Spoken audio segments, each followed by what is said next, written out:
The inventor of the Lambeau Leap, Super Bowl champion, Pro Football Hall of Famer LeRoy Butler has been called a pioneer for his accomplishments on the football field. But in this story, we're looking at life before the fame, what he's overcome, and his work off the field as a changemaker. The location for this interview. This is where I'm from. This is my DNA. This is my fabric. Carefully selected. This is an upscale to where I was raised.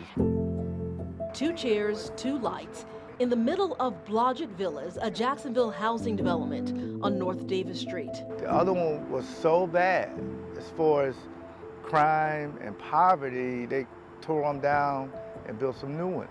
LeRoy Butler grew up in Jacksonville's inner city, in a single-parent home with his 3 brothers and a big sister he calls his hero. All of them shaped him. This is Butler.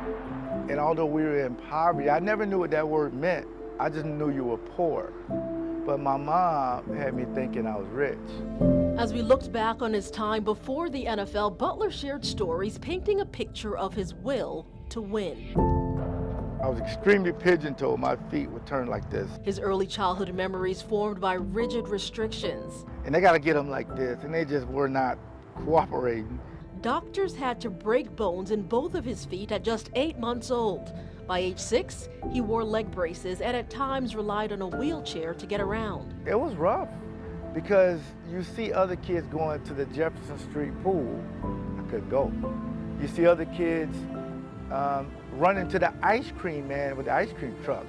Couldn't do it.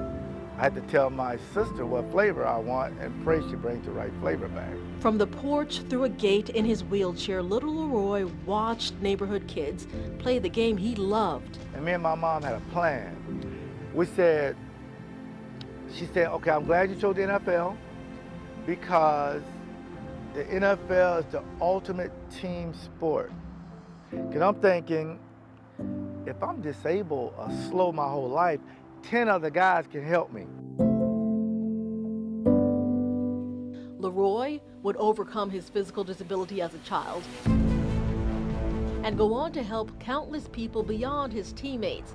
With his second interception of the afternoon. As the first All-American at then Robert E. Lee High School, one of the 33 best Florida high school football players of all time. And they're going to give it to him. Number goes to the touchdown. The creator of the Lambeau Leap, a Super Bowl winning strong safety, enshrined in the Green Bay Packers Hall of Fame and the Pro Football Hall of Fame, with a heart for giving. And then my mom really brought it home.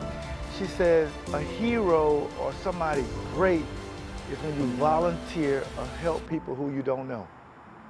Anybody can help their friends and family, but did you help somebody who you don't know?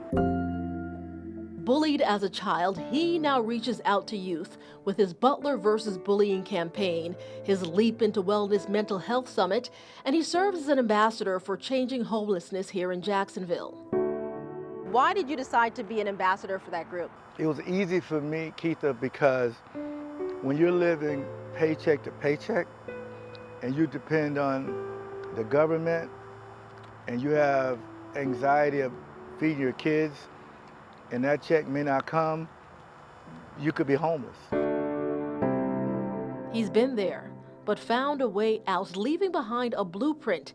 Its details include writing your own headline. But if you delay in writing it, they will define you.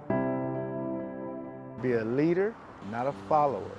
But if you're going to follow, choose the right leaders. And no excuses. And don't use poverty because I didn't use it. Somebody is going to make it in your family. Somebody's going to make it in your community. Why can't it be you? Why can't it be you? His mother, Miss Eunice, died in 2016. He shared some of the great advice that she's given him over the years and some hilarious stories. We have all of that, the full interview right now, streaming on First Coast News Plus. In the Information Center, I'm Keitha Nelson, First Coast News on your side.